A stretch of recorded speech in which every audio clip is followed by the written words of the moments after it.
Parashat Tazria, donc le cours, c'est dédié à la Refoua Shelema de Ayala, Julie, Bat Sarah Emeno,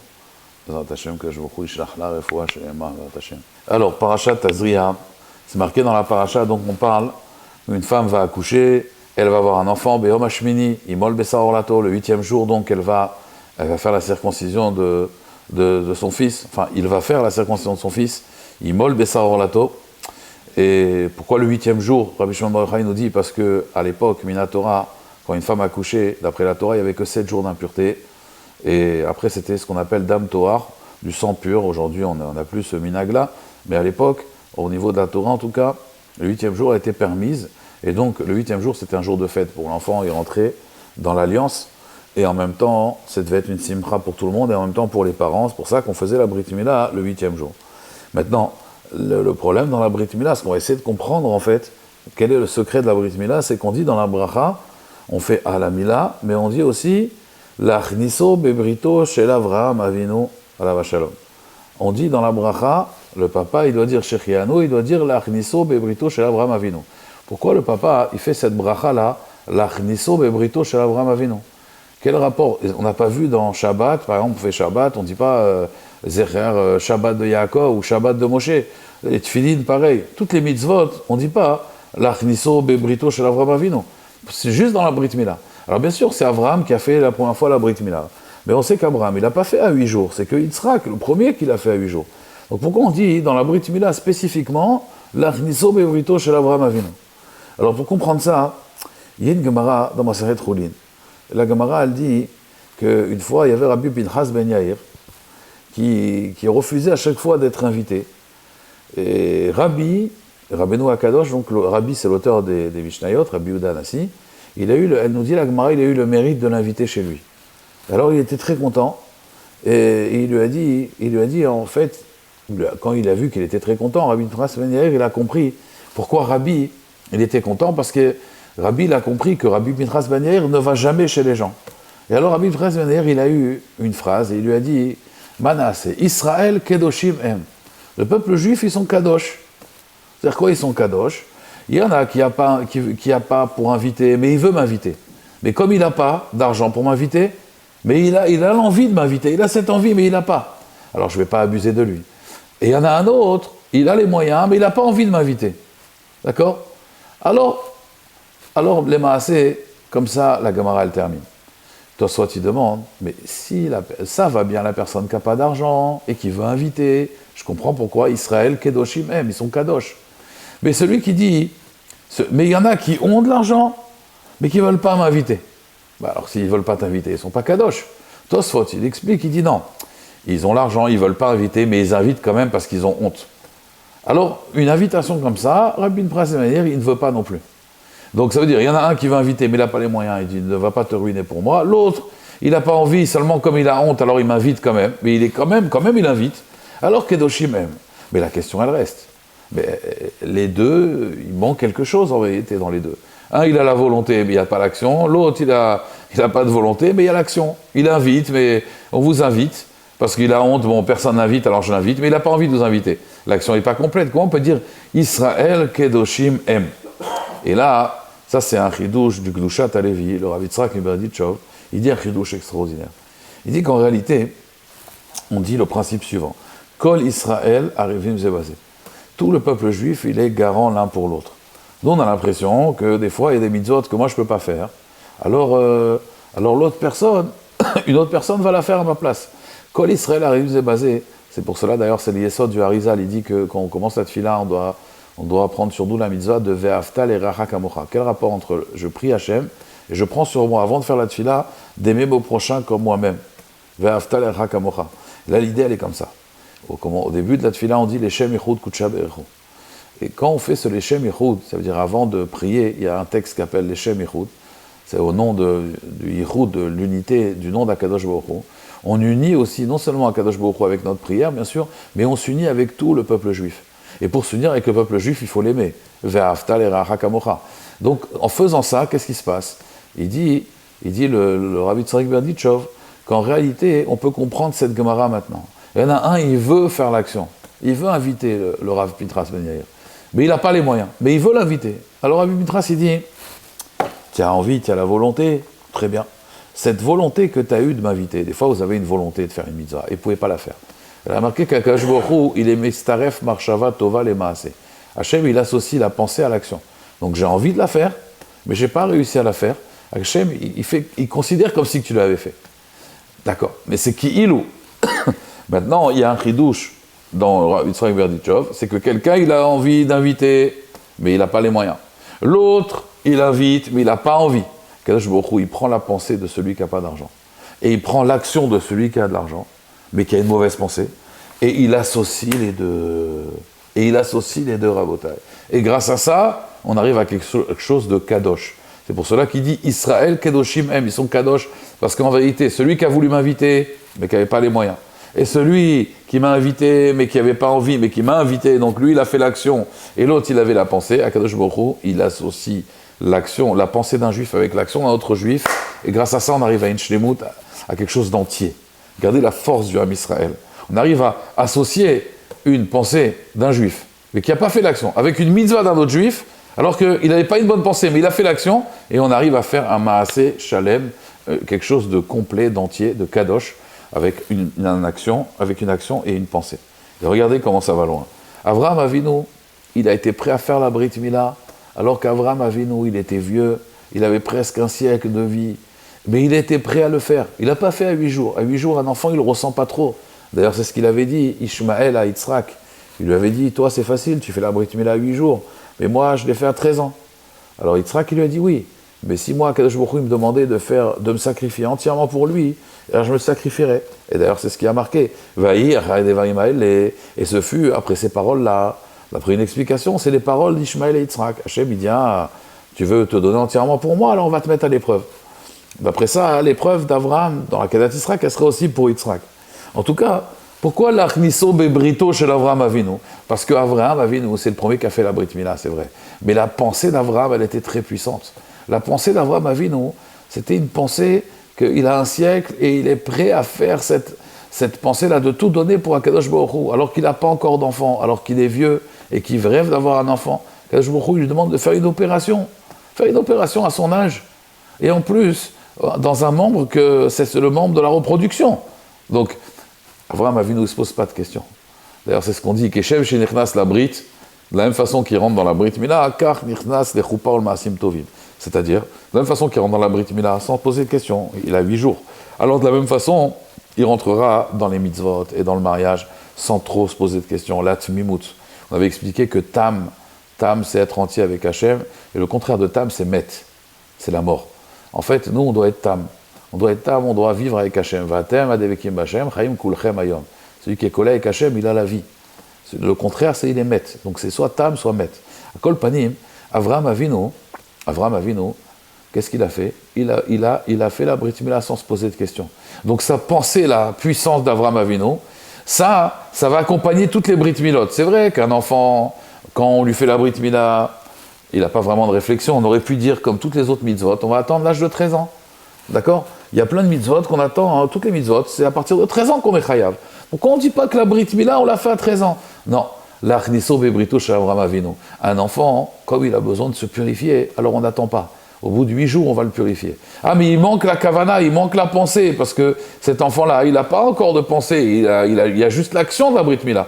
Alors c'est ça, l'achniso bebrito chez Avraham Avinu, c'est qu'on va prendre la pensée d'Avraham Avinu et on va la mettre chez l'enfant. Pour cela qu'on dit, on le rentre dans l'alliance d'Avraham Avinu. Ça veut dire que c'est la pensée d'Avraham, on va la prendre et pour toutes les générations. Alors c'est pour cela que c'est marqué que quand une personne quitte ce monde à 120 ans, Avraham Avinu, il se tient Bepitroché le Gehinam, à la porte du Gehinam, de l'enfer, et il sauve toute personne qui a fait la Brit Mila et qui a fait attention à sa Brit Mila. Pourquoi? Parce qu'Avraham Avinu, il est garant à chaque fois. Chaque Brit Mila qu'on fait, Avraham Avinu, il est là, il se tient à la pétale, il se tient à la porte pour voir s'il est dans son alliance ou il n'est pas dans son alliance. Parce que c'est lui qui a mis Bémet cette pensée. Et d'ailleurs, il y a un remèze extraordinaire dans Parashat Devarim. C'est marqué là-bas. Mi ya'ale Moshe Rabbeinu, il dit en Israël, est-ce que Kadosh Baruch Hu, il nous a demandé de monter dans le ciel pour faire les mitzvot? La Torah, elle n'est pas mais vers la Yam, elle n'est pas non plus dans le ciel. Et le pasuk, c'est Mi ya'ale lanu hashamayma. Est-ce que Kadosh Baruch Hu, il nous a demandé de monter dans les cieux. D'accord? Vous avez entendu que les mitzvot, elles sont sur terre, elles sont à portée de main. Mais regardez bien le verset, Mi ya'ale lanu hashamayma rachetevot mila, Brit Mila.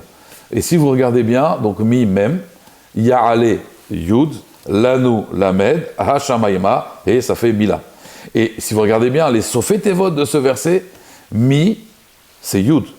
Ensuite, ya'ale, vous avez le he.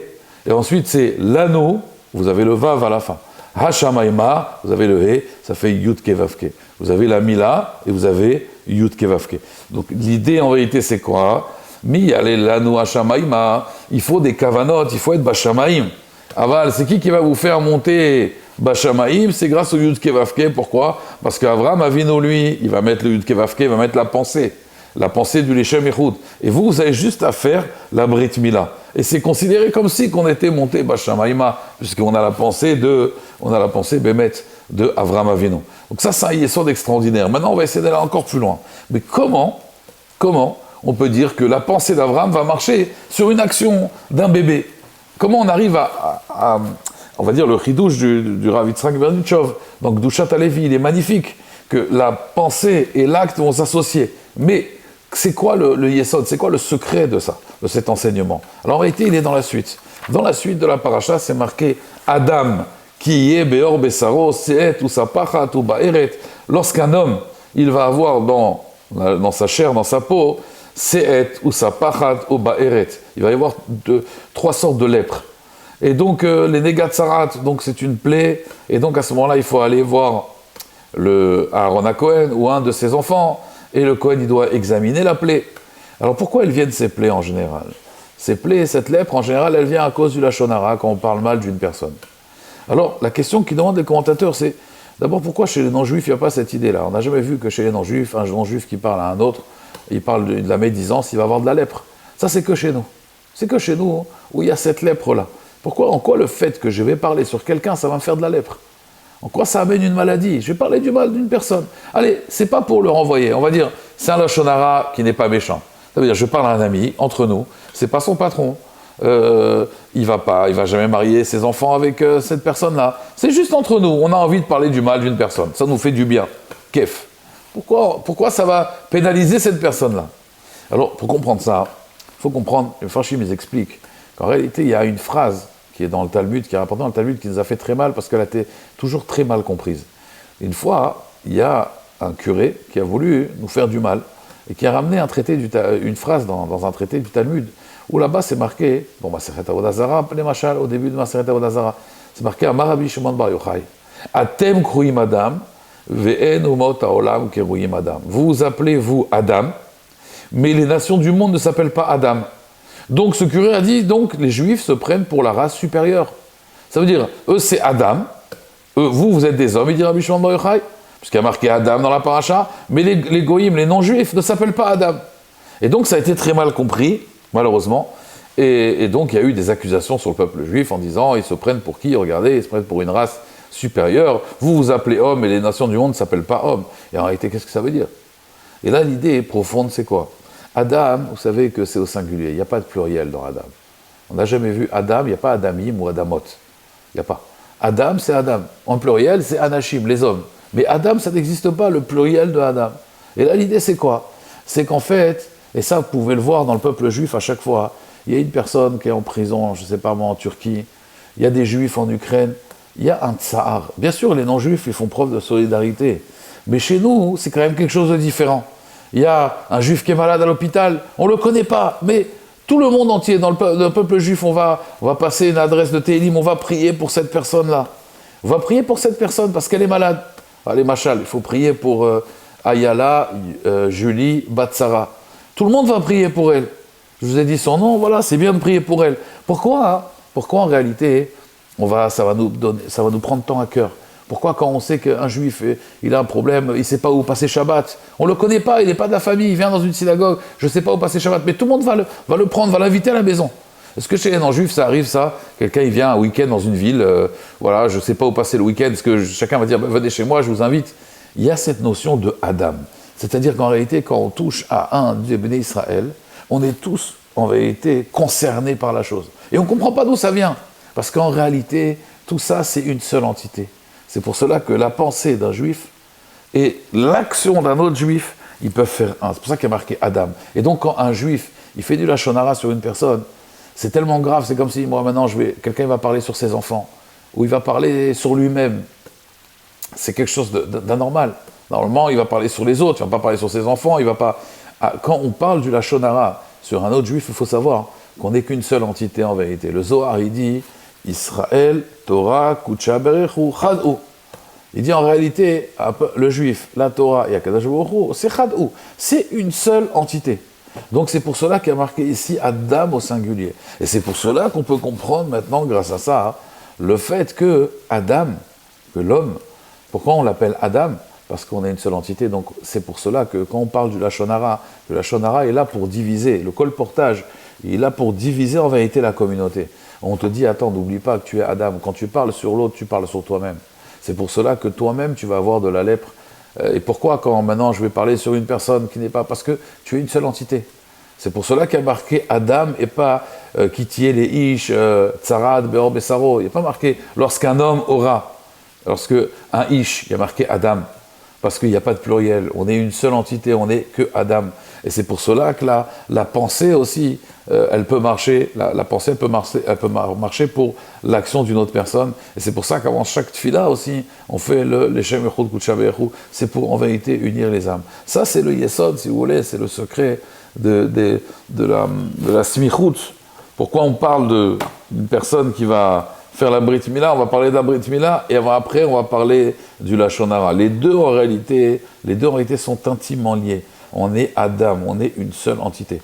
Et grâce à ça, on peut comprendre en réalité d'autres Yesodot, grâce à ce Yesod-là de Adam, quand on touche une personne en vérité, quand on touche à une personne du Ham Israël, tout le Ham Israël est touché. Quand on envoie, il y a eu un acte terroriste en Israël, ces derniers temps, c'est terrible, on est tous bouleversés, comme si c'était notre fille, alors qu'on ne la connaît pas, comme si c'était notre fils, alors qu'on ne les connaît pas. On est touché parce qu'il y a ce qu'on appelle ce sentiment-là de hardout.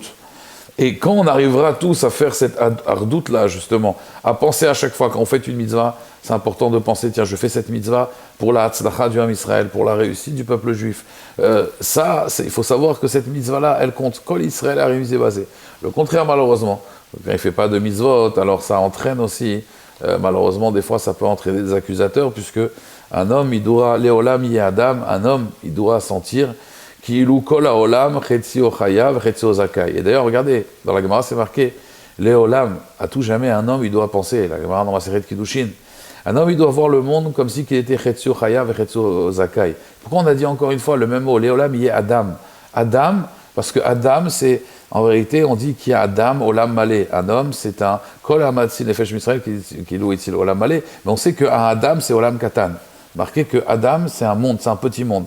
Les Olam, il y a Adam. Un homme, il doit penser. Quand on parle dans Chazal de Adam, il y a cette notion, en vérité, de solidarité. L'homme, il doit penser comme si que le monde était Chetzu Chayav ou Chetzu Zakai. Ça, c'est Adam. Adam, il a shon Adomé. Il ressemble à son créateur, c'est-à-dire qu'en lui, comme Adam Arishon, quand on parle du premier homme, il avait toutes les chamottes à l'intérieur de lui.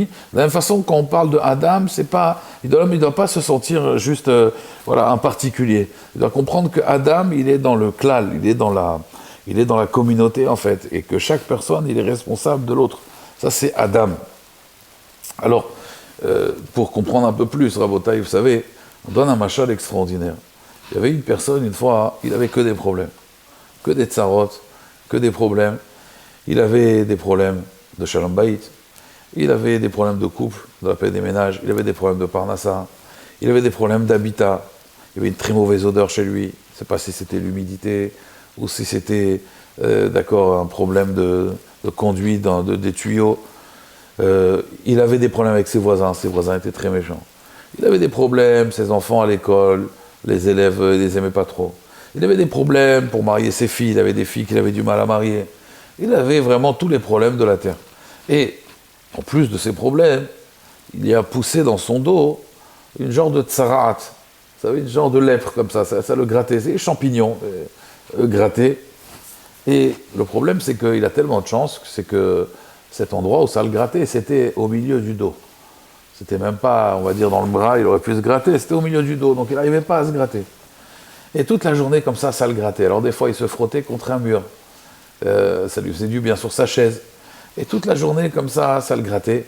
Mais cet homme-là, il avait une émouna extraordinaire. Et il priait sans arrêt. Sans arrêt, il priait. Et un jour, il sort de la synagogue. Et en dernier, bien sûr, il était vraiment le dernier à sortir de la synagogue. Et là, il voit personne habillé en blanc, avec une djellaba blanche, avec une barbe blanche. Et il lui dit, je suis un ange venu du ciel. Ah, pourquoi? Il dit, tu t'appelles Ploni ben Ploni, tu t'appelles monsieur un tel, fils d'un tel. Il dit, oui, c'est moi. Il lui dit, voilà, on m'a fait descendre du ciel pour t'exaucer. Demande-moi ce que tu veux. Demande-moi ce que tu veux. Et là, l'homme, à ce moment-là, il commence à réfléchir. Voilà, ce que je veux. Il réfléchit, il se dit, peut-être je vais demander Parnassa, la santé. Il peut tout demander. Et à ce moment-là, ça le gratte encore au milieu du dos. Alors il dit, bah, donne-moi une brosse. Une grande brosse, comme ça je vais pouvoir déjà me gratter. Alors l'ange, il lui donne la brosse. Il commence à se gratter, ça va mieux. Et là, à ce moment-là, il regarde et l'ange, il a disparu. Et oui, l'ange, il lui a dit, donne-moi ce que tu veux. Tu as demandé une brosse. Et l'ange, il est parti. Alors, ça, c'est le machal, bien sûr. Le nimshal, l'explication a été, ça, c'est la parabole, l'allégorie.